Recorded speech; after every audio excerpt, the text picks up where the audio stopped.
அதிமுக செய்த துரோகங்கள். அதிமுக 2011 கூட்டணிக்கு வருமாறு கெஞ்சி கூத்தாடி காலில் விழுந்து தேமுதிகவை அழைத்தது மாபெரும் வெற்றி. இன்னைக்கு அன்புமணி சொல்றாரு எதிர்க்கட்சியா கூட ஸ்டாலின் வரக்கூடாதுன்னு. அதை செய்து காட்டியவர் புரட்சி கலைஞர் அவர்கள் 2011. அந்த தேமுதிகவை 11 எம்எல்ஏகளை விலை கொடுத்து வாங்கினார்கள். 66 இடங்களில் வழக்கு தொடர்ந்தார்கள். எதிர்க்கட்சி தலைவராக செயல்பட முடியாமல் தடுத்தார்கள். 110 விதியின் கீழ் தடுத்தார்கள். பிறகு 2016 வைகோ, திருமாவளவன், கம்யூனிஸ்ட் போன்ற கட்சிகளை தேமுதிகவை நோக்கி நகர வைப்பதை போல நகர வைத்து வஞ்சகமாக முதுகில் குற்றம்.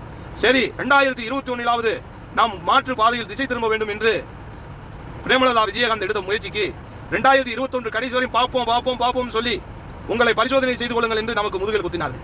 2024 எடப்பாடி பழனிசாமி பாமகவின் எச்சி சோறு கிடைக்காமல் தேமுதிக வாசலில் மண்டியிட்டு தேமுதிகவோடு கூட்டணி வைத்து 20% வாக்கை பெற்று ஒரு அந்தஸ்தை பெற்றதுக்கு பிறகு இந்த 2026 நாம் முதலமைச்சர் ஆகிவிடலாம், திமுக எதிர்ப்பு வாக்கு நமக்கு கிடைத்துவிடும் என்று மமதையில மீண்டும் தேமுதிக முதுகலை குற்றுவதை போல நாடாளுமன்றத்தின் சீட்டை கொடுக்காம